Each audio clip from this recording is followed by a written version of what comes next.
2007 civil service പരീക്ഷയിൽ 4 rank നേടി മലയാളിയുടെ അഭിമാനമായി മാറിയ എൻ പ്രശാന്ത് 2024 കരിയറിലെത്തി നിൽക്കുമ്പോൾ ജീവിതത്തിലെ ആദ്യത്തെ സസ്പെൻഷൻ, തുടർന്നുള്ള വിവാദങ്ങൾ, പരസ്യ പ്രതികരണങ്ങൾ. എൻ പ്രശാന്താണ് ഇത്തവണ Q18-ൽ നമുക്കിപ്പോൾ. നമസ്കാരം. നമസ്കാരം. പഴയ കളക്ടർ ബ്രോ, ഏകദേശം ആ ഒരു ബ്രോ ഇമേജിലുള്ള ഒരു അറ്റയറിൽ കൂടിയാണ് ഇൻ്റർവ്യൂവിന് വന്നിരിക്കുന്നത്. അതായത് പറഞ്ഞ പോലെ തന്നെ ജീവിതത്തിലെ ആദ്യത്തെ സസ്പെൻഷനാണ്, അതിനെ തുടർന്നുള്ള വിമർശനങ്ങളുണ്ട്, ചാർജ് മെമ്മോ ഉണ്ട്. ഇതൊന്നും ബാധിക്കുന്നേ ഇല്ല എന്ന് പ്രകടിപ്പിക്കുകയാണോ, അതോ അങ്ങനെ കാണിക്കാനുള്ളൊരു ശ്രമമാണോ? എന്നെ ബാധിച്ചായിട്ട് തോന്നുന്നുണ്ടോ? ഇതിലൊന്നും ആരും കാണിക്കേണ്ടേ എന്നും കാര്യമൊന്നുമില്ല. ഞാൻ പലപ്പോഴും പറയുന്നൊരു കാര്യമാണ്, ലൈഫിൽ lots of things that happen. നമ്മളതിനെ അതുപോലെ അക്സെപ്റ്റ് ചെയ്യുക. ഇതിനകത്ത് നമ്മൾ ജെന്യുവൻലി ബാധിക്കുന്ന എപ്പോഴാണ്, നമ്മളെ ആരോഗ്യത്തെ ബാധിക്കുമ്പോൾ, അല്ലെങ്കിൽ നമ്മൾ വേണ്ടപ്പെട്ടവരെ, നമ്മൾ സ്നേഹിക്കുന്നവരെ, അവരെ ഏതെങ്കിലും രീതിയിൽ ബാധിക്കുമ്പോൾ അപ്പം മാത്രമേ ശരിക്കും നമ്മളെ യഥാർത്ഥത്തിൽ ജീവിതത്തിൽ ബാധിക്കുള്ളൂ. ബാക്കി 99% നമ്മൾ ഇമാജിൻ ചെയ്തെടുക്കുന്നതാണ്. നമ്മൾ സഫറിങ് മിക്കതും ഇറ്റ്സ് ആക്ച്വലി ഇൻ ഇമാജിനേഷൻ. അതായത് അച്ചടക്ക ലംഘനം നടത്തി എന്ന് പറയുമ്പോഴും അച്ചടക്ക ലംഘനമല്ല നടത്തിയത്, അതല്ലെങ്കിൽ ഇങ്ങനെയാണ്, തനിക്ക് അതുകൊണ്ടൊന്നുമില്ല എന്ന് പറയുന്നത് ഈ പരസ്യ പ്രതികരണം നടത്തുന്ന ഒരു ധാർഷ്ട്യത്തിൻ്റെ ഭാഷയാണ് എന്ന് വിമർശിക്കുന്നവരുണ്ടായിരുന്നു. ആ ഭാഷയാണോ പ്രകടമാക്കുന്നത്? അല്ല, അതാണ് ഞാൻ പറഞ്ഞത്. നമുക്ക് ഒരു അഭിപ്രായ വ്യത്യാസം എപ്പോഴും ധാർഷ്ട്യമായിട്ട് എന്തിനാണ് തോന്നുന്നതെന്നുള്ളതാണ്. ഒരു അടിമത്വം എപ്പോഴും വേണമെന്നുണ്ടോ? നമുക്ക് അഭിപ്രായം പറയാമല്ലോ, നമുക്ക് വ്യത്യസ്തമായിട്ടുള്ള വ്യൂ പോയിന്റ്സ് ഉണ്ടാവുമല്ലോ. അതെന്തിനാണ് നമ്മൾ വിധേയത്വം വേണമെന്ന് വാശി പിടിക്കുന്നത്? ഈ അഭിമുഖം ചോദിച്ചത് ഞാനാണ്, പക്ഷേ മാധ്യമങ്ങളിൽ അഭിമുഖം കൊടുത്തു, അങ്ങനെ ചട്ടലംഘനം നടത്തി, അതുകൂടെ പറഞ്ഞുകൊണ്ടാണ് കുറ്റാരോപണ മെമ്മോ തന്നിരിക്കുന്നത്. അതിനുശേഷമാണ് ഈ അഭിമുഖം. അതാണ് ഞാൻ ചോദിച്ചത്, അതും ഒരു ധാർഷ്ട്യമാണ്? അങ്ങനെ എന്നെ സംബന്ധിച്ചിടത്തോളം, ഞാൻ ഗവൺമെൻറ് സർവീസിൽ ജോയിൻ ചെയ്യുമ്പോൾ നമ്മളുടെ ഫണ്ടമെൻ്റൽ ഡ്യൂട്ടി എന്ന് പറഞ്ഞാൽ ഭരണഘടന അനുസരിച്ച് പ്രവർത്തിക്കുക എന്നുള്ളതാണ്. ഞാനിപ്പോൾ ഈ സംസാരിക്കുന്നത് എൻ്റെ എക്സ്പ്രഷൻ ഓഫ് എൻ്റെ ഫ്രീഡം ഓഫ് എക്സ്പ്രഷനാണ്. അത് എക്സ്പ്രസ് ചെയ്യുമ്പോൾ എനിക്ക് സത്യം പറഞ്ഞാൽ അൺകോൺസ്റ്റിറ്റ്യൂഷണലായിട്ട് ആരെങ്കിലും എൻ്റെ അടുത്ത് അത് നിർത്താൻ പറഞ്ഞു കഴിഞ്ഞാൽ അത് അനുസരിക്കാൻ, കോൺസ്റ്റിറ്റ്യൂഷൻ അനുസരിച്ച് ജീവിക്കാൻ ആഗ്രഹിക്കുന്ന എന്നെ സംബന്ധിച്ചിടത്തോളം അത് it doesn't apply to me. ഈ ആർട്ടിക്കിൾ 92-ൻ്റെ പേരിൽ എല്ലാ കാര്യങ്ങളും നടപ്പാക്കാൻ പറ്റുമോ? അതായത് ഒരു സിസ്റ്റത്തിനകത്ത് നിൽക്കുമ്പോൾ, അല്ലെങ്കിൽ ഇപ്പം ഒരു കോർപ്പറേറ്റ് സ്ഥാപനങ്ങളൊക്കെ ആണെങ്കിലും അതിലൊക്കെ അനുശാസിക്കുന്ന ഒരു സിസ്റ്റം ഉണ്ടല്ലോ, ആ സിസ്റ്റത്തിനപ്പുറത്തേക്ക് ചെയ്യണം എന്ന് ചിലപ്പോൾ ആൾക്കാർക്ക് ആഗ്രഹം ഉണ്ടെങ്കിലും അത് നടപ്പാകുമോ? അത് പ്രായോഗികമാണോ? ഒരു രാഷ്ട്രീയ പാർട്ടിയിലുള്ള നേതാക്കന്മാർക്ക് പോലും അവരുടെ പാർട്ടി കേഡർ സംവിധാനങ്ങളും അതെല്ലാം അന്വേഷിക്കേണ്ടേ? ഒരു സിനിമാ താരങ്ങൾക്ക് അവരുടെ സംഘടനയോട് ചോദിക്കുക, അങ്ങനെ എല്ലാത്തിനകത്തും. വളരെ കറക്റ്റായിട്ടുള്ള കാര്യമാണ് ചോദിച്ചത്. അപ്പം ആക്ച്വലി വളരെ കറക്റ്റായിട്ടാണ് ചോദ്യം ചോദിച്ചത്. ഓരോ സംഘടനയ്ക്കകത്ത് ഇരിക്കുമ്പോഴും ആ സംഘടനയ്ക്കുള്ള സിസ്റ്റം ഉണ്ട്, അതിന് റെസ്ട്രിക്ഷൻസ് വെക്കാം. ഇവിടെയാണ് ഞാൻ പറയുന്നത്, നമ്മൾ ഭരണഘടന വായിക്കണമെന്ന്. ആർട്ടിക്കിൾ 19, 1, 2 ഒക്കെ പറയുന്ന നമ്മൾ പാർട്ട് 3-ലാണ്. പാർട്ട് 3-ൽ പറയുന്നത് എന്താണെന്നത്, സ്റ്റേറ്റിന് ചെയ്യാൻ പറ്റില്ല എന്നാണ്. സംഘടനകൾക്ക് ചെയ്യാം, സംഘടനയിൽ എന്നിട്ട് അടങ്ങി ഒതുങ്ങി നിന്നില്ലെങ്കിൽ സംഘടനയിൽ നിന്ന് പുറത്താക്കാം. പക്ഷേ സ്റ്റേറ്റിന് ചെയ്യാൻ അവകാശമില്ല. ഫേസ്ബുക്കിൽ ഇപ്പോൾ ഓരോ തവണ പോസ്റ്റ് ഇടുമ്പോഴും അതിന് താഴെ വന്ന് കമൻറ്റ് പറയുന്ന പലരും ഇതിനെ അനുകൂലിക്കുന്ന തരത്തിൽ, അല്ലെങ്കിൽ ഇത്തരം സമാനമായിട്ടുള്ള അനുഭവങ്ങൾ, അല്ലെങ്കിൽ ആർക്കെതിരെയാണോ പറയുന്നത് അവർക്കെതിരെ തന്നെ ഇത്തരം സംഭവങ്ങൾ മുൻപും ഉണ്ടായിട്ടുണ്ട് എന്നൊക്കെയുള്ള ഒരുപാട് കമൻറ്റുകൾ വന്ന്, അതുകൊണ്ട് കൂടിയാണോ ഇപ്പം അല്പം മുൻപ് ടെറസ് മക്കനയുടെ ഒരു വാക്ക് ഉദ്ധരിച്ചുകൊണ്ട് പിന്നെയും ഇട്ടിരിക്കുന്ന പോസ്റ്റ് ഇതൊരു തുടർ പോരാട്ടം നടത്തുകയാണ്, അതിനുള്ളൊരു ഊർജ്ജം ഈ വന്ന് പറയുന്ന പലരുടെയും കമൻറ്റുകളിലൂടെ കിട്ടുന്നുണ്ട്, അങ്ങനെ തോന്നുന്നു? ഞാൻ പറഞ്ഞില്ലേ, എൻ്റെ മറ്റേ വാട്സാപ്പിനകത്ത് ഉള്ള എൻ്റെ സ്റ്റാറ്റസ് ഞാൻ പറഞ്ഞിട്ടുണ്ട്. അതായത് മറ്റുള്ളവരുടെ അഭിപ്രായം ഒരു ഫ്യൂവലായിട്ട് കണ്ടിട്ടാണെങ്കിൽ, if you take others' opinion as your fuel, നിങ്ങളുടെ ജേണി അധികം ദൂരം പോവില്ല എന്ന് പറഞ്ഞ് മരബോളിയുടെ ഒരു സ്റ്റേറ്റ്മെൻറ്റ്, അതെനിക്ക് ഭയങ്കര ഇഷ്ടമുള്ളൊരു കാര്യമാണ്. എല്ലാവരുടെ അഭിപ്രായം കേട്ടിട്ട് അതിനനുസരിച്ച് ഓടാനൊന്നും അല്ല നിൽക്കുന്നത്. എനിക്ക് തോന്നുന്നത്, ശരിയും തോന്നുന്ന സാധനം പറയാനുള്ളത് പറയേണ്ട സമയത്ത് പറയണം. ഇതൊന്നും പറയാൻ പ്രത്യേകിച്ച് ഒരു മുഹൂർത്തവും സാഹചര്യമൊന്നും നോക്കേണ്ട കാര്യമില്ലല്ലോ. നാട്ടുകാർ കൈയടിക്കോ ഇല്ലയോ എന്നുള്ളതൊന്നും അല്ല വിഷയം. പറയേണ്ട സമയമാണ് ഇത് ചില കാര്യങ്ങൾ എന്ന് തോന്നുകൊണ്ട് മാത്രം ഇത് പറയുന്നതാണ്. ഇതെന്നെ കൊണ്ട് പറയിക്കുന്നതുമല്ലേ. ശരിക്കൊന്ന് ആലോചിച്ച് നോക്കൂ. ഞാൻ കളക്ടറായിരിക്കുന്ന ഒരു കാലഘട്ടത്തിൽ, അന്ന് ജനങ്ങളുമായിട്ട് ഡയറക്റ്റ് ഇൻട്രാക്ഷൻ വേണ്ടി വരുന്ന അങ്ങനത്തെ ജോലിയാണല്ലോ, ഫീൽഡ് ജോലിയല്ലേ. അപ്പോൾ അതെത്ര 5-8 വർഷം മുമ്പത്തെ കാര്യമാണ്, 8-9 വർഷമായി. അപ്പോൾ അന്ന് സോഷ്യൽ മീഡിയ അധികം ഒന്നും യൂസ് ചെയ്യുന്ന ഒരു കാലമല്ല. പക്ഷേ അന്ന് നമ്മൾ സോഷ്യൽ മീഡിയ യൂസ് ചെയ്തിട്ട് ഇൻട്രാക്ട് ചെയ്യേണ്ടതൊക്കെ ഉണ്ടായിരുന്നു. അതൊക്കെ കഴിഞ്ഞു. പക്ഷേ അത് കഴിഞ്ഞിട്ട് ഞാൻ അങ്ങനെ സോഷ്യൽ മീഡിയയിൽ വളരെ ആക്റ്റീവായിട്ടൊന്നും നിൽക്കാറൊന്നും ഇല്ലല്ലോ. സോഷ്യൽ മീഡിയ എന്നുള്ള മീഡിയ ആയിട്ട് പോലും വലിയ ഇൻട്രാക്ഷൻ ഒന്നും ഇല്ലാതെ മിണ്ടാതെ പോവല്ലേ. ഇതിപ്പോൾ I don't have an option. എനിക്ക് മിണ്ടാതെ ഞാൻ കൃഷി വകുപ്പിൽ പണിയെടുത്തുകൊണ്ടിരിക്കെ വന്ന് തോണ്ടി ഒരു വിഷയം ഉണ്ടാക്കിയപ്പോൾ ഈ പറഞ്ഞ തൊട്ട് മാതൃഭൂമി എന്ന് പറഞ്ഞൊരു പത്രവും 2 ഉദ്യോഗസ്ഥരും ചേർന്ന് വളരെ എളുപ്പമായി പോയില്ല. അങ്ങനെ ഒരു ഗൂഢാലോചനയൊക്കെ നടത്തി ഒരു ന്യൂസും പ്ലാൻ ചെയ്ത് സ്പിറ്റ് ആൻഡ് റൺ എന്ന് പറയും. അപ്പോൾ ഞാൻ സാധാരണഗതിയിൽ നമ്മൾ എന്താ ചെയ്യുക, അതിനെതിരെ നിയമ നടപടി എടുക്കുന്നു, കത്തും കുത്തൊക്കെ ആക്കുന്നു, റിപ്പോർട്ടാക്കുന്നു, അങ്ങനെ അങ്ങ് പോകുന്നു. ഇത് അവർക്കൊക്കെ അങ്ങ് സുഖം പിടിച്ചു പോയി. ഈ രീതിയിൽ അങ്ങനെ പ്രതികരണം ദാറ്റ്സ് നോട്ട് ദ വേ എന്ന് എനിക്ക് തോന്നി. ഇവർ പബ്ലിക്കായിട്ട് അങ്ങ് ഇൻസൾട്ട് ചെയ്തിട്ട് കയ്യും വീശി മിടുക്കരായിട്ട് അങ്ങ് പോയി കഴിഞ്ഞാൽ ശരിയാവില്ല എന്നുള്ളത് കൊണ്ടാണ് പബ്ലിക്കായിട്ട് അവരെ നമുക്ക് വെളിപ്പെടുത്തേണ്ടി വന്നത്. സമാധാനമായിട്ട് പോകുന്ന ഒരാളെ ഇതിലേക്ക് വലിച്ചിട്ടതാണ് എന്നാണ് പറഞ്ഞത്. 2 IAS ഉദ്യോഗസ്ഥരെ ഒരേ സമയം സസ്പെൻഡ് ചെയ്യുന്ന അപൂർവ സംഭവം ഉണ്ടാവുക, അതിലൊരാൾ വർഗീയ ധ്രുവീകരണത്തിന് ഉള്ള ശ്രമം നടത്തി എന്ന് പറഞ്ഞ ഒരു വാട്സപ്പ് വിവാദത്തിൽ വരുമ്പോൾ എൻ പ്രശാന്തിനെ ഇതിനകത്തേക്ക് വലിച്ചിട്ടത് ഈ മറ്റേ സംഭവത്തിൻ്റെ വ്യാപ്തി കുറയ്ക്കാൻ വേണ്ടിയിട്ടാണ്, അതിൻ്റെ ഒരു നീക്കത്തിൻ്റെ ഭാഗമായിട്ട് തന്നെയാണ്, അങ്ങനെയാണോ വിചാരിക്കുന്നത്? എനിക്കറിയില്ല. പക്ഷേ ഇതിന് ശേഷം പ്രത്യേകിച്ച് വടക്കേ ഇന്ത്യയിലുള്ള ചില ഓൺലൈൻ മീഡിയയിലുള്ള വാർത്തകൾ ഞാൻ കണ്ടു. വളരെ ബോധപൂർവം ഇത് രണ്ടും ഇക്വേറ്റ് ചെയ്തുകൊണ്ടും ഫേക്കായിട്ടുള്ള കുറേ കാര്യങ്ങളും ഒക്കെ അതിനകത്ത് ഉൾപ്പെടുത്തിക്കൊണ്ടുള്ള ചില വാർത്തകൾ ഞാൻ കണ്ടു. അപ്പം എന്തൊക്കെയോ ചീന നടന്നുണ്ടെന്ന് എനിക്ക് തോന്നുന്നുണ്ട്. എനിക്കറിയില്ല, അറിയാത്ത കാര്യം ഞാൻ പറയുന്നത് ശരിയല്ല. ഇപ്പോൾ ഏറ്റവും പുതുതായിട്ട് വന്ന വ്യാജ കത്ത് വിഷയമടക്കവും അത് 2 IAS ഉദ്യോഗസ്ഥർ തമ്മിൽ ഉള്ള ഗൂഢാലോചന, അവരുടെ ഒത്തുകളി, ആ ഒരു 2 പേരും കൂടെ ചേർന്നിട്ടുള്ള ഒരു ഒതുക്കൽ നടത്തി താങ്കൾക്കെതിരെ എന്നാണ് പറയുന്നത്. അങ്ങനെയാണെങ്കിൽ നേരത്തെ പറഞ്ഞ കാര്യമായിട്ട് അതിനെ കൂട്ടി വായിക്കണ്ടേ? അതായത് ഈ ക്യാരക്ടേഴ്സ് എല്ലാം സെയിമാണ്, അത് സത്യമാണ്. ക്യാരക്ടേഴ്സ് എല്ലാം സെയിമാണെന്നുള്ളത് വളരെ വളരെ സത്യമാണ്. ഇപ്പോൾ ഈ മാതൃഭൂമിയിൽ ഫേക്കായിട്ടൊരു വാർത്ത കൊടുക്കുന്നതിൻ്റെ ഭാഗമായിട്ടും ഇപ്പോൾ മീഡിയയിലും എല്ലാത്തിലും അത് വന്നു കഴിഞ്ഞു. ഫേക്കാണെന്നുള്ളത് ഇപ്പോഴും മാതൃഭൂമി അപ്പോളജൈസ് ചെയ്തിട്ടില്ല എന്നുള്ളത് ശ്രദ്ധിക്കുക. അതുപോലെ തന്നെ അതിനകത്ത് ആ കണ്ടൻറ്റ് ഒരു നമ്മുടെ എന്താ പറയുക, ശ്രീ ഗോപാലകൃഷ്ണൻ ഫയലുകൾ മിസ്സിംഗ് ആണെന്ന് പറഞ്ഞ് കൊടുത്ത കണ്ടൻറ്റ് ഫയൽ മിസ്സിംഗ് അല്ല എന്നുള്ളത് തെളിഞ്ഞു കഴിഞ്ഞു. 2 ഇപ്പം മിസ്സിംഗ് ആണെന്ന് പറഞ്ഞ് 2 കത്തുകൾ കൊടുത്തതായിട്ട് പറയുന്നു. 6-ാം മാസവും പിന്നെ 7-ാം മാസവും 2 ലെറ്ററുകൾ കൊടുത്തതായിട്ടും അതിനെ അടിസ്ഥാനപ്പെടുത്തിയിട്ടാണ് ഡോക്ടർ ജയതിലക് റിപ്പോർട്ട് തയ്യാറാക്കുകയും ഒക്കെ ചെയ്തത്. ഇന്നിപ്പം വെളിയിൽ വന്നിരിക്കുന്നത് ഫാക്റ്റ് എന്ന് പറഞ്ഞു കഴിഞ്ഞാൽ ഈ 2 കത്തുകളും 6-ാം മാസവും 7-ാം മാസവും ഒന്നും അല്ല ഉണ്ടാക്കിയിരിക്കുന്നത്, 8-ാം മാസമാണ്. 8-ാം മാസം വ്യാജമായിട്ട് ഇദ്ദേഹത്തിൻ്റെ ഡോക്ടർ ജയതിലകിൻ്റെ തന്നെ ഓഫീസിൽ വെച്ച് തയ്യാറാക്കി അവിടുന്ന് തന്നെ അപ്ലോഡ് ചെയ്തിരിക്കുന്ന ലെറ്ററാണെന്ന് ഇപ്പോൾ തെളിഞ്ഞിരിക്കുകയാണ്. ഇനി ശരിക്കൊന്ന് ആലോചിച്ച് നോക്കൂ, എന്തിനാണ് ആ 8-ാം മാസം ഇത് ചെയ്തതെന്ന്. കാരണം 8-ാം മാസം ഡോക്ടർ ജയതിലകും 8-ാം മാസം ഈ ഗോപാലകൃഷ്ണൻ 2 പേരും ആ ഡിപ്പാർട്ട്മെൻറ്റിൽ നിന്ന് ട്രാൻസ്ഫർ ആയിട്ട് പോവുകയാണ്. പോകുന്നതിന് മുമ്പ് ഒരു പണി കൊടുത്തിട്ട് പോവുകയാണ്. ഇതിലെനിക്ക് വളരെ സ്പെസിഫിക് ആയിട്ട് ചോദിക്കുന്നു, ഡോക്ടർ ജയതിലകും ഗോപാലകൃഷ്ണനും ഒരുമിച്ച് ചേർന്ന് എൻ പ്രശാന്തിന് പണി നൽകുകയായിരുന്നു. ആണ്, എന്താ തർക്കം? ഇത് ഇറ്റ്സ് വെരി ക്ലിയർ. ഇത് എന്തുകൊണ്ടെന്നും കൂടെ അറിയണം. കാരണം അതാണ് ഡിസ്കസ് ചെയ്യാതെ പോകുന്നത്. എനിക്ക് അതാണ് വിഷമം. കാരണം ഇപ്പോഴും ഡിസ്കഷൻ മുഴുവനും പോകുന്നത് ഞാൻ എന്ത് പറഞ്ഞു, പിച്ചി മാന്തി ആ ലെവലിലുള്ള ചർച്ചയാണ്. യഥാർത്ഥത്തിൽ ഈ വിഷയം എന്താണ്, എന്തുകൊണ്ടാണ് ഞാൻ ഫയലിൽ എഴുതാൻ പാടില്ല എന്ന് ഇല്ലീഗലായിട്ട് നമ്മുടെ സെക്രട്ടേറിയറ്റ് മാനുവലിന് വിരുദ്ധമായിട്ട് വെറും നോട്ട് അടിച്ചിറക്കിയിട്ട് ഡോക്ടർ ജയതിലക് എങ്ങനെയാണ് ഒരു നിർദ്ദേശം കൊടുത്തത് എന്ന് മാത്രമല്ല, വേറൊരു വിഷയമുണ്ട്. അവിടെ 2-3 വേറെയും വിഷയങ്ങൾ കിടപ്പുണ്ട്. വളരെ വളരെ ക്രൂഷ്യലായിട്ടുള്ള പല ഫയലുകളും ഞാൻ കാണാതെ കൈകാര്യം ചെയ്യണമെന്ന് കീഴുദ്യോഗസ്ഥർക്ക് കൃത്യമായ നിർദ്ദേശം കൊടുത്ത വിഷയങ്ങളുണ്ട്. അതുമൊക്കെ ഫയലിൽ തന്നെ ഉണ്ട് കേട്ടോ. അതുകൂടാതെ എൻ്റെ ഇൻബോക്സിൽ കിടന്ന ഫയലും ബാക്ക് എൻഡിൽ നിന്ന് പുള്ളി ചെയ്ത ഒരു കേസുണ്ട്. ഇതൊക്കെ രേഖകളുള്ളതാണ് കേട്ടോ. ഇതെല്ലാം എന്തുകൊണ്ടാണ് എൻ്റെ ഫയൽ നോട്ടിനെ ഭയക്കുന്നത്? ഈ കരിയറിൻ്റെ എല്ലാ ഘട്ടത്തിലും താങ്കളുടെ കൂടെ ഉണ്ടായിരുന്ന ഒരാൾ ശ്രീ ജയതിലക്, വളരെ മിടുക്കനായിട്ടുള്ള IAS ട്രെയിനി എന്ന് താങ്കളെക്കുറിച്ച് കുറിച്ചിട്ട ഒരാൾ, ഇതെങ്ങനെ, ഇത് എപ്പോൾ തൊട്ട് ഈ ബന്ധം ഇങ്ങനെ മോശമായി? എല്ലാ കാലമൊന്നുമല്ല. ഞാൻ ട്രെയിനിങ് കാലഘട്ടത്തിൽ കോഴിക്കോട് അസിസ്റ്റന്റ് കളക്ടർ ട്രെയിനി ആയിട്ട് വന്ന സമയത്ത് അദ്ദേഹമായിരുന്നു കളക്ടർ. അതിനുശേഷം പിന്നീട് ഈ ഒരു പീരീഡ് മാത്രമാണ് ഒരുമിച്ച് ജോലി ചെയ്യുന്നത്.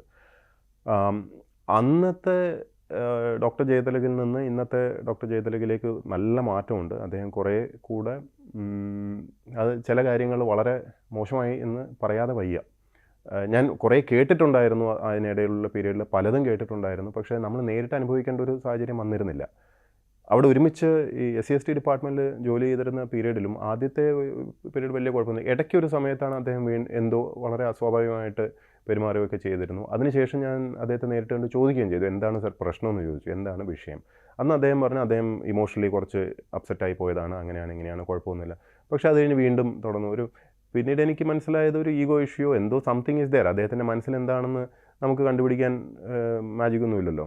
പിന്നീട് ഞാൻ അറിഞ്ഞത് എത്രയോ പേരെടുത്ത് ഇതുപോലെയായിരുന്നു, ഇങ്ങനെ അടയും ചക്കരയും പോലെ നിൽക്കും, പിന്നെ പെട്ടെന്ന് അങ്ങ് സ്വഭാവം മാറും. ആ സമയത്ത് നമ്മൾ പോയി കാല് പിടിക്കണം അത്രേ. കാല് പിടിക്കുകയും വിധേയത്വം കാണിക്കുകയും, ഇല്ലെങ്കിൽ വളരെയധികം പക വെച്ച് പിന്നാലെ നടന്ന് ഉപദ്രവിക്കുക. അങ്ങനെ എത്രയോ പേരുടെ കരിയർ നശിപ്പിച്ചു എന്നൊക്കെ സെക്രട്ടേറിയറ്റിൽ തന്നെ എത്രയോ പേര് പറയുന്നുണ്ട്. അതുകൊണ്ട് നമ്മൾ ഭയക്കണം എന്ന് എൻ്റെ അടുത്ത് വന്ന് സംസാരിച്ച എത്രയോ പേരുണ്ട്. അപ്പോൾ ഞാനിപ്പോൾ അസിസ്റ്റൻറ്റ് കളക്ടറായിട്ട് ജോലി തുടങ്ങുന്ന സമയത്ത് പോലും അദ്ദേഹം തെറ്റായിട്ട് പറഞ്ഞ കാര്യങ്ങൾ ഞാൻ ചെയ്തിട്ടില്ല, അന്നും ചെയ്തിട്ടില്ല. അത് അദ്ദേഹത്തിനും അറിയാം, അത് നന്നായിട്ട് അദ്ദേഹത്തിനും അറിയാം. എനിക്ക് ശരിയും തോന്നിയതേ ഞാൻ ചെയ്തിട്ടുള്ളൂ. അദ്ദേഹത്തിൻ്റെ കൂടെ വർക്ക് ചെയ്യുമ്പോൾ മാത്രമല്ല, ഇത്രയും നാൾ 18 വർഷവും എനിക്ക് ശരിയും തോന്നിയതേ എൻ്റെ ഫയലിൽ ഞാൻ അങ്ങനെ എഴുതിയിട്ടുള്ളൂ. ഈ മറ്റ് പലരോടും അദ്ദേഹം ഇങ്ങനെയാണ് പെരുമാറിയത് എന്ന് പറയുന്നു. പക്ഷേ ഡോക്ടർ ജയതിലകും ഗോപാലകൃഷ്ണൻ തമ്മിൽ അങ്ങനെ ഒരു റിഫ്റ്റ് അല്ല, അവർ അടയും ചക്കരയും തന്നെയാണ്. അങ്ങനെയാണ് എക്സാക്ട്ലി. അത് എന്തുകൊണ്ടാണെന്ന് ഇപ്പോൾ ഫയലിൻ്റെ ഇത് കാണുമ്പോൾ അറിയാമല്ലോ. ഞാൻ പറഞ്ഞ വിധേയത്വം ആവുന്നവർക്ക് വളരെ കംഫർട്ടബിളാണ്. ഈ സിസ്റ്റവും അങ്ങനെ തന്നെയാണ്. നല്ല വിധേയത്വം വേണം. ഇപ്പോൾ എന്ത് എഴുതി തരാൻ പറഞ്ഞാലും എഴുതി കൊടുക്കാൻ ഒരാൾ. ഇപ്പോൾ 8ാം മാസം പറയാണ് 6ാം മാസത്തെ 7ാം മാസത്തെ 2 കത്തെഴുതിത്താ, പ്രശാന്ത് ഫയൽ തന്നിട്ടില്ല എന്ന് എഴുതിത്താന്ന് പറഞ്ഞാൽ അപ്പം അവിടെ ഇരുന്ന് അടിച്ച് ആ ഓഫീസിൽ നിന്ന് തന്നെ എഴുതി കൊടുക്കാനും ഒപ്പിടാനും ഒരാൾ തയ്യാറാണെങ്കിൽ അടയും ചക്കരയല്ല, അതിനപ്പുറം പോകാൻ പറ്റും. പിന്നെ ഞാൻ പറഞ്ഞല്ലോ, നമ്മളുടെ ഇൻറ്റഗ്രിറ്റി എന്ന് പറയുന്നൊരു സാധനമുണ്ട്. അവനവൻ്റെ ആ ഒരു വളർത്തു ഗുണം എന്ന് പറയുന്നൊരു സാധനമുണ്ട്. നമ്മൾ how you have been brought up, ഇത് ക്യാരക്ടറിനകത്താണ് വരിക. ഈ എന്ത് കള്ളം പറഞ്ഞിട്ടും രക്ഷപ്പെടാനും എന്ത് ചെയ്തിട്ടും നിലനിൽക്കാനും അതിന് മാത്രമുള്ള ഇത് ഞാൻ പറഞ്ഞപ്പോൾ ഈ IAS എന്ന് പറയുന്ന ഒരു ജോലിയായിട്ട് മാത്രം കാണണം നമ്മൾ. ഈ ഇക്കോസിസ്റ്റത്തിനകത്ത് മാത്രം ജീവിക്കാൻ അറിയുന്നവർക്ക് അത് പറഞ്ഞാൽ മനസ്സിലാവുകയില്ല. അങ്ങനത്തെ ആൾക്കാർക്ക് റിട്ടയർ ചെയ്ത് കഴിഞ്ഞാലും കടിച്ചു തൂങ്ങാൻ തോന്നും. മലയാളി ലജ്ജിക്കുന്ന തരത്തിലുള്ള ആ വാട്സപ്പ് വിവാദം വന്നപ്പോൾ അതിൻ്റെ സ്ക്രീൻഷോട്ട് താങ്കളാണ് പുറത്ത് വിട്ടത്, അങ്ങനെ തരത്തിലുള്ള ഒരു ഇതുണ്ടായിരുന്നില്ലേ? ശരിക്കും താങ്കളാണ്? അതിലെന്താ രഹസ്യമെന്ന് എനിക്കറിയില്ല. ആരെങ്കിലും ചോദിച്ചിരുന്നെങ്കിൽ ഞാൻ വേണമെങ്കിൽ അത് കൊടുക്കാമായിരുന്നു. പക്ഷെ ആരും ചോദിച്ചില്ല. മാത്രമല്ല ഇത് അത്ര വലിയ സംഭവമായിട്ട് എനിക്ക് തോന്നിയതുമില്ല. അതാണോ ഗോപാലകൃഷ്ണൻ്റെ പ്രശ്നം? എനിക്ക് അറിയില്ല. അദ്ദേഹം അതിനുശേഷം എന്നോട് സംസാരിച്ചില്ല. അങ്ങനെ ആ വാട്സാപ്പിൻ്റെ സ്ക്രീൻഷോട്ട് എൻ്റെ കയ്യിൽ നിന്ന് പുറത്ത് പോയി എന്ന് പേടിച്ചിട്ടോ അല്ലെങ്കിൽ അങ്ങനെ സംശയിച്ചിട്ടാണോ അദ്ദേഹം ജയതിലകും കൂടെ ഈ പ്രശ്നം, ഡോക്ടർ ജയതിലകും കൂടെ പ്രശ്നം ഉണ്ടാക്കിയെന്ന് എനിക്കറിയില്ല. ഡോക്ടർ ജയതിലകിൻ്റെ പ്രത്യേകത നിങ്ങൾ മനസ്സിലാക്കേണ്ടതെന്ന് പറഞ്ഞാൽ, ഈ പക തീർക്കാൻ വേണ്ടി ഒരു വളരെ കാൽക്കുലേറ്റഡ് ആയിട്ട് പലതും ചെയ്യുന്ന ഒരു പ്രത്യേക ക്യാരക്ടറുള്ളൊരു വ്യക്തിയാണ്. അത് ഞാൻ പറഞ്ഞിട്ട് വേണ്ട അറിയാൻ. സെക്രട്ടേറിയറ്റിൽ ആരുടെ അടുത്ത് ചോദിച്ചാലും അറിയാം. ഇദ്ദേഹം ജോലി ചെയ്തിട്ടുള്ള ഏത് സ്ഥാപനത്തിൽ ചോദിച്ചാലും അറിയാം. പക്ഷേ ഗോപാലകൃഷ്ണൻ കൂട്ടുനിന്നു എന്നുള്ളത് ആണ് ഇതിൽ നിന്ന് തെളിയുന്നത്. വളരെ വ്യക്തമായിട്ട് ഇത് തെളിഞ്ഞു കഴിഞ്ഞു. അതായത് ഡോക്ടർ ജയതിലകനൊപ്പം ഗോപാലകൃഷ്ണൻ നിന്നു എന്നാണ് പറഞ്ഞത്. മല്ലു വാട്സപ്പ് വിവാദം വലിയ വിഷയമായിരുന്നു, അതിലൊരു കൃത്യമായിട്ടൊരു ഇൻറ്റൻഷൻ ഉണ്ടായിരുന്നു എന്ന്, ഈ ഫോൺ ഹാക്ക് ചെയ്തു, ഫോർമാറ്റ് ചെയ്തു മുതലായ കാര്യങ്ങളൊക്കെ വരികയും അതെല്ലാം പൊളിഞ്ഞെടുക്കുകയും ചെയ്തപ്പോഴൊക്കെ മലയാളികൾക്ക് മനസ്സിലായതാണ്. ആ വിഷയത്തിനകത്ത് ഡോക്ടർ ജയതിലക് ഗോപാലകൃഷ്ണന് രഹസ്യ പിന്തുണയെങ്കിലും കൊടുത്തിട്ടുണ്ടാവും? ഇതിനകത്ത് നമ്മൾ ആലോചിക്കേണ്ട ഒരു വിഷയം എന്ന് പറഞ്ഞാൽ, ഇവരാണ് ഈ കാഡറിൽ ഏറ്റവും വളരെ അടുപ്പമുള്ള 2 പേരും.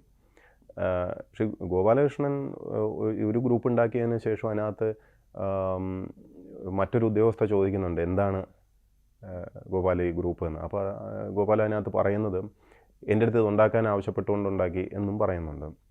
ഞാൻ കണ്ടിട്ടില്ല ഇത് പക്ഷേ ആധികാരികമായിട്ട് കേട്ടത് തന്നെയാണ്. അപ്പോൾ ഇത് ആരോ പറഞ്ഞിട്ടാണ് പുള്ളി ഇത് ചെയ്തതെന്ന് പറയുന്നുണ്ട്. അതാരാന്ന് എനിക്കറിയില്ല. പക്ഷേ ഇതൊക്കെ സ്പെക്കുലേഷൻ ആയതുകൊണ്ട് ഞാൻ അതിലോട്ട് കടക്കുന്നില്ല. പക്ഷേ അത് ആ ഉണ്ടാക്കാൻ പറഞ്ഞ ഒരാൾ ഗോപാലകൃഷ്ണന് സ്വാഭാവികമായിട്ടും പറഞ്ഞാൽ ആര് പറഞ്ഞാലാണ് ഒരാൾ പറഞ്ഞാലല്ലേ അത് ചെയ്യുള്ളൂ. അത് ഡോക്ടർ ജയതിലക് ആകാം വേണമെങ്കിൽ. അങ്ങനെ ഒരു അത് സ്പെക്കുലേറ്റ് ചെയ്യുന്നത് ശരിയല്ല. പക്ഷേ അത് അവരാണ് സംസാരിക്കേണ്ടത്. നിങ്ങൾ ഒരു കാര്യം ശ്രദ്ധിക്കൂ, ഇവർ 2 പേരും എവിടെയാണ് ഇവർ 2 പേരും? ഈ കേരളത്തിൽ തന്നെ ഉണ്ടല്ലോ. മാധ്യമങ്ങളുമായിട്ട് ഇവർ ഞാൻ പറഞ്ഞിട്ട് ഒരു ഒളിച്ചിരിക്കുക, സംസാരിക്കാതിരിക്കുക, അപ്പോൾ എല്ലാവരും ഓക്കെയാണ്, എല്ലാം നല്ലതാണ്. അപ്പം ഇപ്പോൾ ഒരാൾ ഒരു സ്ഥലത്ത് നിന്ന് മോഷണം നടത്തിയിട്ട് ഞാൻ കമാന്ന അക്ഷരം മിണ്ടില്ല എന്ന് പറഞ്ഞാൽ അയാൾ നന്നാവുമോ? അയാൾ നല്ല ആളായോ? തെറ്റ് ചെയ്ത് കഴിഞ്ഞാൽ സംസാരിക്കാനോ പുറത്തിറങ്ങി എന്താ പറയുക നെഞ്ചു വിരിച്ച് നിൽക്കാനോ കുറച്ച് ബുദ്ധിമുട്ടായിരിക്കും. എന്തിനാണ് ആ ഗ്രൂപ്പ് ഉണ്ടാക്കിയെന്നുള്ളതാണ് ശരിക്കും നമ്മൾ ആലോചിക്കേണ്ടത്. അതിൽ ഒളിക്കാനൊന്നുമില്ല. അതിൽ സ്ട്രെയിറ്റ് ഇൻറ്റൻഷൻ ആയിരുന്നെങ്കിൽ നമ്മൾ പിന്നെ കള്ളം അതിനകത്ത് പറയേണ്ട ആവശ്യമില്ല. കള്ളം പറയുന്നത് ഒന്ന്. രണ്ട്, ഈ ഒരു ഫോൺ മാറ്റിക്കൊടുക്കുന്നു, വേറൊരു ഫോൺ കൊടുക്കുക, അതിനുശേഷം പലതവണ ഫോർമാറ്റ് ചെയ്തിട്ട് ഫോൺ കൊടുക്കാം. അപ്പോൾ ആ ഫോണിൽ വേറെന്തോ ഇല്ലേ എന്നത് നമ്മൾ ആലോചിക്കണ്ടേ? ഞാനതാ ആലോചിക്കുന്നത്. അതാണ് എന്നെ വറി ചെയ്യുന്നത്. ഒരു IAS ഉദ്യോഗസ്ഥൻ എന്താണ് മറച്ചു പിടിക്കാൻ ശ്രമിക്കുന്നത് എന്നുള്ളതാണ്. അദ്ദേഹത്തിൻ്റെ പ്രൈവസി റിലേറ്റഡ് ഇഷ്യൂസ് ആണെങ്കിൽ അത് ഭയക്കേണ്ട കാര്യമില്ല. അത് പോലീസും അവരടുത്തും പറഞ്ഞാൽ അത് മനസ്സിലാവുന്ന കാര്യങ്ങൾ. പ്രൈവസി ഇന്നത് വേണ്ടാന്നാണ്. പക്ഷെ അതല്ല, പോലീസ് കാണാൻ പാടില്ലാത്ത എന്താണ്, അരുതാത്ത എന്താണ് അതിനകത്തുള്ളത്? ആ കമ്മ്യൂണിക്കേഷൻ എന്താണ് മറച്ചു വയ്ക്കാൻ ശ്രമിക്കുന്നത്? വേറെ ആരുമായിട്ടുള്ള വേറെ എന്തൊക്കെ കമ്മ്യൂണിക്കേഷനാണ്? 2 ചോദ്യം. അതും വിരൽ ചൂണ്ടുന്ന ഡോക്ടർ ജയതിലയിലേക്കാണോ? ഈ ഗ്രൂപ്പ് ഉണ്ടാക്കി ഒരാൾ പറഞ്ഞിട്ട് ഞാൻ ഉണ്ടാക്കി എന്ന് പറയുന്നതിനകത്തും സംശയത്തിൻ്റെ ആനുകൂല്യം ഡോക്ടർ ജയതിലയിൽ തന്നെയാണ്? ഞാൻ പറഞ്ഞില്ല, ഞാൻ സ്പെക്കുലേറ്റ് ചെയ്യാൻ ആളല്ല. പക്ഷേ ഒരു ഇതൊക്കെ കാണുന്ന ഒരു സാമാന്യ ബുദ്ധിയുള്ള ഒരു വ്യക്തി ഇതൊക്കെ ആലോചിക്കും അല്ലേ? ഇതൊക്കെ ആലോചിക്കും. ഇതിലും വലിയ കാര്യങ്ങളുണ്ടാവും ആലോചിക്കാമല്ലോ. അങ്ങനെയാണെങ്കിൽ മല്ലു വാട്സപ്പ് വിവാദത്തിൽ ഇപ്പോൾ ഒരാൾ മാത്രമേ സസ്പെൻഷൻ ആയിട്ടുള്ളൂ.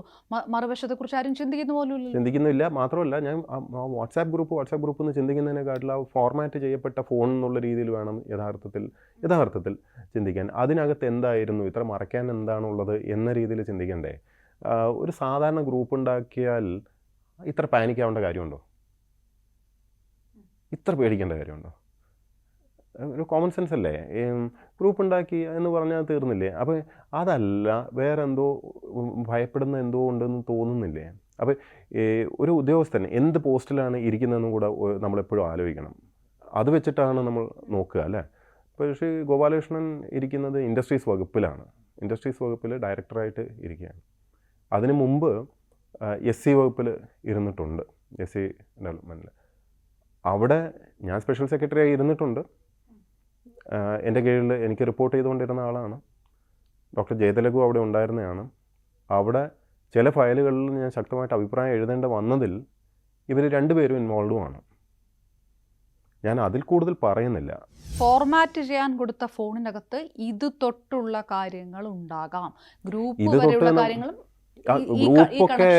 ഗ്രൂപ്പൊക്കെ വെറും എനിക്ക് തോന്നുന്നത് അതൊക്കെ വളരെ സില്ലി ആയിട്ടുള്ള കാര്യമാണ്. അല്ല, മലയാളിയെ സംബന്ധിച്ചിടത്തോളം വളരെ സെൻസിറ്റീവ് ആയിട്ടുള്ള വിഷയമായിരുന്നു ആ ഗ്രൂപ്പ്. അതുകൊണ്ടാണ് ചോദിക്കുന്നത്. ഗ്രൂപ്പിനകത്ത് ഒരു IAS ഉദ്യോഗസ്ഥൻ സസ്പെൻഷനായി, ആർക്ക് വേണ്ടി ഗ്രൂപ്പ് ഉണ്ടാക്കി എന്നൊരു സംശയമുണ്ടെങ്കിൽ ഇതെല്ലാം തുറന്നു പറയുന്ന N. പ്രശാന്തിന് എനിക്കറിയില്ലല്ലോ. കാരണം ഇവർ തമ്മിലുള്ള കമ്മ്യൂണിക്കേഷനും ഇവർ തമ്മിലുള്ള ഫാക്റ്റൊന്നും എനിക്കറിയില്ല. ഒരു ഗ്രൂപ്പ് ഉണ്ടാക്കിയെന്ന് വെച്ചാൽ ആരും അത്രയും പാനിക്കൊന്നാവില്ല. 40-40 വയസ്സായ ഒരു ഓഫീസർ, ഇത്രയും എക്സ്പീരിയൻസ് ഒക്കെ ഉള്ളൊരു ഓഫീസർ കൈ അബദ്ധം കൊണ്ട് ഒരു ഗ്രൂപ്പ് ഉണ്ടായിപ്പോയി എന്ന് പറഞ്ഞാൽ പാനിക്കാവും. അത് ഇപ്പോൾ അടച്ചു, ഒരാൾക്കെതിരെ നടപടിയെടുത്തു, ആ ചാപ്റ്റർ അങ്ങനെ ക്ലോസ് ചെയ്യേണ്ട ചാപ്റ്റർ ആയിരുന്നില്ല. അതിൽ കൂടുതൽ അന്വേഷണം നടത്തണമായിരുന്നു. ഫോൺ ഫോർമാറ്റ് ചെയ്തതടക്കമുള്ള ആ ദുരൂഹത അടക്കം അന്വേഷിക്കണമായിരുന്നു. അങ്ങനെ ഒരു അഭിപ്രായമുണ്ടോ? അതാണ് ഞാൻ എനിക്കറിയില്ല. പക്ഷേ ഞാനാണ് ഒരു ഡിസിഷൻ മേക്കിംഗ് ഇതിലുള്ളതെങ്കിൽ ഒരു പക്ഷേ ഞാനതൊക്കെ അന്വേഷിച്ചു പോയേനെ. ഡെഫിനറ്റ്ലി ഞാനാണ് എങ്കിൽ ഞാൻ അന്വേഷിച്ചേനെ. ഈ പറഞ്ഞ പോലെയുള്ള ഒതുക്കലുകൾ, ഉഡായിപ്പുകൾ, പാരവെപ്പ്, പണി, ഇതിൻ്റെ പിറകിലൊക്കെ രാഷ്ട്രീയം കൂടിയുണ്ടോ? ഒരു കോൺഗ്രസ്സുകാരനൊരു വിശേഷണമൊക്കെ ചില സമയത്ത് ചാർത്തി കിട്ടിയ ഒരാൾ കൂടിയാണ് N. പ്രശാന്ത്. നേരത്തെ ഫിഷറീസിൻ്റെ മുൻമന്ത്രിയായിരുന്ന ജയമേഴ്സിക്കുട്ടിയമ്മ കഴിഞ്ഞ ദിവസം ഫേസ്ബുക്ക് പോസ്റ്റ് ഇട്ടത് വീണ്ടും വില്ലൻ റോളിൽ N. Prashant, Ramesh ചെന്നിത്തലയ്ക്കും VD സതീശനുമൊക്കെ പന്നുന്ന N. Prashant എന്നാണ്. ഇതിലൊരു രാഷ്ട്രീയം ഞാൻ അവരങ്ങനെ പോസ്റ്റ് ഇട്ടാൽ ഞാൻ കണ്ടിട്ടില്ല. ഞാൻ വീണ്ടും പറയാണ്, മേഴ്സിക്കുട്ടിയമ്മ എന്ന് പറയുന്നത് എൻ്റെ അമ്മയുടെ പ്രായമുള്ള ഒരു ലീഡറാണ്. കേരള സമൂഹത്തിൽ വളരെയധികം കോൺട്രിബ്യൂഷൻസ് ഒക്കെ ചെയ്തിട്ടുള്ളൊരു വ്യക്തിയാണ്. വളരെയധികം ഞാൻ റെസ്പെക്റ്റ് ചെയ്യുന്നുണ്ട്. എനിക്ക് പേഴ്സണലി ഇന്നേ വരെ ഞാൻ കണ്ടിട്ടില്ല, അവരും എന്നെ കണ്ടിട്ടുണ്ടെന്ന് എനിക്ക് തോന്നുന്നില്ല. ഇപ്പോൾ എന്നെ തീരെ അറിയാത്തൊരു വ്യക്തി എന്നെപ്പറ്റി ഒരു ജഡ്ജ്മെൻറ്റ് പാസ്സാക്കുമ്പം അത് എന്നെ അറിയാത്തതുകൊണ്ടാണെന്ന് മാത്രമേ എനിക്ക് പറയാൻ പറ്റുള്ളൂ. ഈ പൊളിറ്റീഷ്യൻസ് പൊതുവേ അവർക്ക് പലതും പറയാം, അവർക്ക് പറയേണ്ട ആവശ്യമുണ്ട്. കാരണം അവർ കേറ്റർ ചെയ്യുന്ന ഒരു എന്താ പറയുക കോൺസ്റ്റിറ്റ്യുവൻസി ഉണ്ട്. അവരെ തൃപ്തിപ്പെടുത്താൻ വേണ്ടി പലതും അവർക്ക് പറയേണ്ടി വരും. അത് ഞാൻ അംഗീകരിക്കുന്നു, ഞാൻ എടുക്കുന്നു. എനിക്ക് അതിനൊന്നും കൗണ്ടർ ചെയ്യേണ്ട കാര്യമൊന്നുമില്ല. കാരണം എനിക്ക് എവിടെയും വോട്ട് കിട്ടാനൊന്നുമില്ല. എനിക്ക് അങ്ങനെ ഒരു എന്താ പറയുക ഒബ്ലിഗേഷൻ അങ്ങനെ ഒരു സംഭവമില്ല. ഇത് രാഷ്ട്രീയ മുന്നണികളോ പാർട്ടികളോ തമ്മിലുള്ള വിഷയമല്ല, ബ്യൂറോക്രാറ്റ്സ് തമ്മിലുള്ള പ്രശ്നം മാത്രം. അല്ല, അതാണ് ഞാൻ ഒന്ന് പറയാം. അപ്പോൾ ഈ നമ്മൾ ജോലി ചെയ്യുമ്പോൾ, ഞാൻ ഇപ്പോൾ 18 വർഷമായി സർവീസിലും. ഞാൻ സബ് കളക്ടറായിട്ട് വയനാട് ജോലി ചെയ്യുമ്പം സർവകക്ഷി യോഗം ചേർന്നിട്ടാണ് എന്നെ അവിടെ നിന്ന് ട്രാൻസ്ഫർ അടിക്കണമെന്ന് ഗവൺമെൻറ്റിലേക്ക് കത്തും കുത്തുമൊക്കെ അയച്ചത്. എന്തിനാണെന്ന് വെച്ചാൽ അവിടെയുള്ള എൻക്രോച്ച്മെൻറ്റുകൾ എടുത്തു കളഞ്ഞേനെ. അതുപോലെ അവിടെ ഒരു തണ്ണീർത്തടത്തിലൊരു ബസ് സ്റ്റാൻഡ് ഉണ്ടാക്കാൻ വേണ്ടി ഒരു പക്ക ഉടായ്പൊരു പ്രപ്പോസലും കൊണ്ടുവന്നത്. ഞാൻ അത് വെള്ളക്കെട്ടാണെന്നുള്ളത് സത്യസന്ധമായിട്ട് എനിക്ക് എഴുതി കൊടുക്കാതെ വയ്യ. കാരണം അന്ന് ഈ വെറ്റ്ലാൻഡ് ആക്ട് അന്ന് വന്നിട്ടേ ഉള്ളൂ. അപ്പോൾ അവരുടെ വിചാരം ഞാനെന്തോ ചെയ്യുന്നു എന്നുള്ളത്. നിയമം അതുപോലെ നടപ്പാക്കിയെന്നേ ഉള്ളൂ. അതിനുശേഷം ഞാൻ ജോലി ചെയ്യുന്ന ഓരോ പോസ്റ്റിലും ഓരോന്ന് ചാർത്തി കിട്ടിയിട്ടുണ്ട് എനിക്ക്. ഞാൻ ഹോം മിനിസ്റ്ററുടെ PS ആയിട്ട്, അതായത് രമേശ് ചെന്നിത്തല സാറിൻ്റെ, അദ്ദേഹം ഇത് മനസ്സിലാക്കേണ്ടത് ഹോം മിനിസ്റ്ററുടെ PS ആണ്. അത് ഇറ്റ്സ് എ പ്രൊഫഷണൽ പോസ്റ്റ്. ഇപ്പോൾ ഇവിടെ കേരളത്തിൽ ജോലി ചെയ്തുകൊണ്ടിരിക്കുന്ന ഇന്നും ഇരിക്കുന്ന ഒട്ടുമിക്ക ഓഫീസേഴ്സും സെൻട്രൽ ഡെപ്യൂട്ടേഷനിൽ പോയപ്പോൾ ആദ്യം പല മന്ത്രിമാരുടെയും PS ആയിട്ടാണ് പോയിരിക്കുന്നത്. അവരെ ആരെയും ആ സമയത്തെ മന്ത്രിസഭയുടെ ആളായിട്ടൊന്നും അല്ലെങ്കിൽ രാഷ്ട്രീയ പാർട്ടിയുടെ ആളായിട്ടൊന്നും ആരും ചിത്രീകരിച്ച് ഞാൻ കണ്ടിട്ടില്ല. ഇത് എനിക്ക് കിട്ടുന്ന ഒരു മഹാസൗഭാഗ്യമാണെന്ന് തോന്നുന്നു കേട്ടോ. എവിടെ ചെന്നാലും എനിക്ക് ചാർത്തി തരും. അപ്പോൾ രമേശ് ചെന്നിത്തല സാറിൻ്റെ കൂടെ ഹോം മിനിസ്റ്ററുടെ PS ആയിട്ട് ഞാൻ അന്ന് പോകുന്ന സമയത്ത് അന്ന് പത്രത്തിൽ അടിച്ചു വന്ന വാർത്ത, ആക്ച്വലി അത് കോൺഗ്രസ് അനുകൂല എവിടുന്നോ തന്നെ അടിച്ചാണെന്നാണ് പറയുന്നത്. അതായത് ഇന്നത്തെ CM, കാരണം ഞാൻ കണ്ണൂരുകാരനാണ്, തലശ്ശേരിയാണ് സ്ഥലം. അപ്പോൾ ഇന്നത്തെ CMൻ്റെ പേര് ചേർത്തിട്ട് ആണ് അദ്ദേഹത്തിൻ്റെ ആളാണ് ഞാനെന്നൊക്കെ പറഞ്ഞിട്ട് ഒരു വാർത്തയാണ്. എൻ്റെ വീടെന്ന് പറഞ്ഞാൽ ആക്ച്വലി തലശ്ശേരിയാണ്. കോടിയേരി സാറ് ഞങ്ങളുമായിട്ട് വളരെ അടുപ്പമാണ്. ഞങ്ങൾ വീട്ടിൽ വന്നിട്ട് ഞങ്ങൾ അത്രയും അടുപ്പമുള്ള ഒരു കുടുംബം. ഞങ്ങളുടെ ഫാമിലി, അച്ഛൻ്റെ കുടുംബം അവിടെ മുഴുവൻ സത്യം പറഞ്ഞാൽ പാർട്ടിക്കാരും ഇതൊക്കെയാണ്. അപ്പോൾ ഈ അന്നേരം എന്നെ CPM-കാരനായി മുദ്രകുത്തി. അത് കഴിഞ്ഞ് കോഴിക്കോട് ചെന്നപ്പോൾ അവിടുത്തെ DCC പ്രസിഡന്റ് KC അബുവായിട്ട് ഒരു വിഷയം ഉണ്ടായി. അപ്പോൾ ഞാൻ വീണ്ടും CPM-കാരനാവുന്നു.